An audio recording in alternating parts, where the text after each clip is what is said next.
মাননীয় প্রধান উপদেষ্টা তার প্রতি যথাযথ সম্মান রেখে বলছি, আজকে 2013 সালের শাপলা চত্বরে যদি গণহত্যার চেতনা না হতো, তাহলে দেশের ছাত্র জনতা, তৌহিদি জনতা, মাদ্রাসার ছাত্র শিক্ষকদের কোটার কোনো প্রয়োজন ছিল না।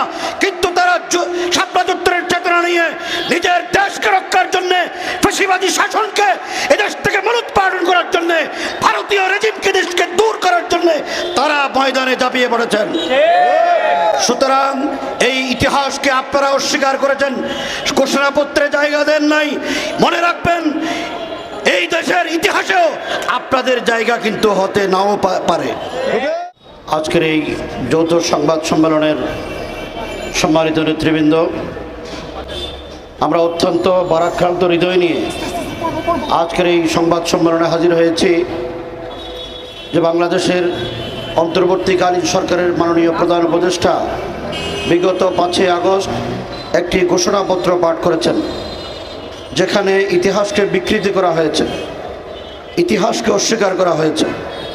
আমরা এদেশের সচেতন নাগরিক হিসেবে, ইতিহাসের অংশীজন হিসেবে আমরা এই ইতিহাস বিকৃতিকে কোনো অবস্থাতে সহ্য করতে পারিনি। ইতিহাসকে অস্বীকার করাকে আমরা সহ্য করতে পারিনি, এই জন্য আমরা এখানে দাঁড়িয়েছি। প্রিয় সাংবাদিক বন্ধুগণ, এখানে পিলখানার হত্যাকে অস্বীকার করা হয়েছে, 2013 সালের শাপলা চত্বরের গণহত্যাকে অস্বীকার করা হয়েছে, কোটা বিরোধী আন্দোলনকে অস্বীকার করা হয়েছে, নিরাপদ সড়ক আন্দোলনকে অস্বীকার করা হয়েছে, 21 সালের মোদী বিরোধী আন্দোলনকে অস্বীকার করা হয়েছে। সর্বশেষ 1947 সালে যদি পাকিস্তান স্বাধীন না হতো, আমার এই বাংলাদেশ কোনোদিন স্বাধীন হতে পারত না, সেই ঐতিহাসিক 47কে অস্বীকার করা হয়েছে। সুতরাং ইতিহাস বিকৃতির এই আয়োজন আমরা কোনো অবস্থাতে মেনে নিতে পারি না। আমরা লক্ষ্য করছি, এই ঘোষণাপত্র প্রণয়নে আওয়ামী ষড়যন্ত্র এবং ভারতীয় ইন্ধন রয়েছে।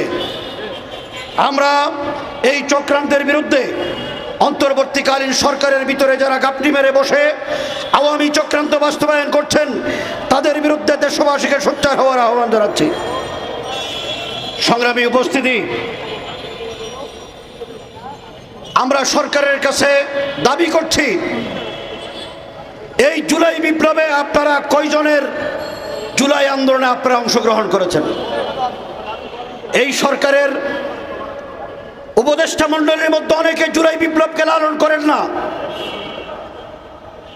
সুতরাং তাদের কাছ থেকে কোনোদিন, মান্দার কাছ থেকে আম আশা করা যায় না। যাদের ভিতরে জুলাই চেতনা নাই, তারা কোনোদিন জুলাই বিপ্লবের এই গণহত্যাকে তারা স্বীকার করতে চায় না।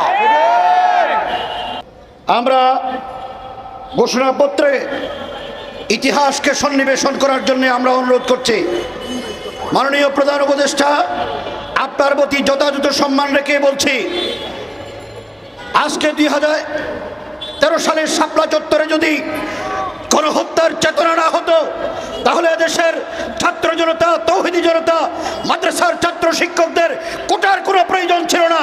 কিন্তু তারা শাপলা চত্বরের চেতনা নিয়ে নিজের দেশকে রক্ষার জন্য, ফ্যাসিবাদী শাসনকে এদেশ থেকে মূলোৎপাটন করার জন্য, ভারতীয় রেজিমকে দেশকে দূর করার জন্য তারা ময়দানে ঝাঁপিয়ে পড়েছেন।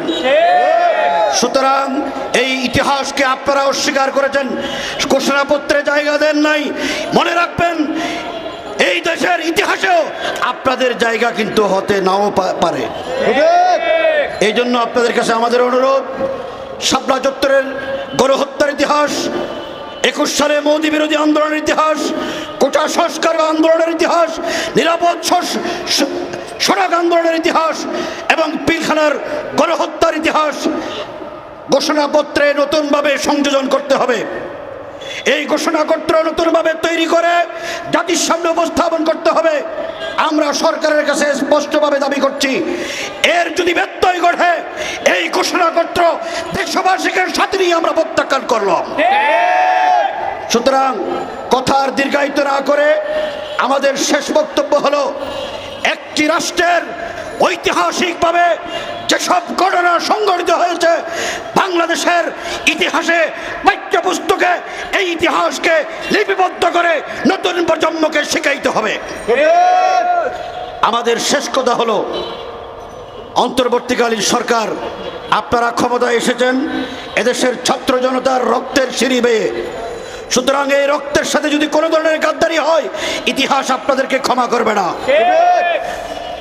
এই ইতিহাস থেকে, ফ্যাসিবাদী আওয়ামী দুঃশাসন থেকে দেশের মানুষ রক্ত দিয়ে দেশকে স্বাধীন করেছেন, দেশের মানুষকে স্বাধীন করেছেন, দেশের অখণ্ডতাকে রক্ষা করেছেন, ভারতীয় আগ্রাসনকে মোকাবেলা করেছেন। আবারও প্রয়োজন হলে নতুন করে আন্দোলনের মাধ্যমে এই দেশ ফ্যাসিবাদ মুক্ত, ফ্যাসিবাদের ষড়যন্ত্র মুক্ত, ভারতীয় দালাল মুক্ত করে এদেশকে নতুনভাবে স্বাধীন করবে ইনশাআল্লাহ। আল্লাহ আমাদের সবাইকে তৌফিক দান করুন। আজকে যারা এই যৌথ সংবাদ সম্মেলনের আয়োজন করেছেন সবাইকে আন্তরিকভাবে মোবারকবাদ জানাই, গণতান্ত্রিক আন্দোলনকে মোবারকবাদ জানাই। সকল সাংবাদিক বন্ধুরা আমাদের কথা ধৈর্য সহকারে শোনার জন্য আপনাদেরকে মোবারকবাদ, ধন্যবাদ জানাই। সবাই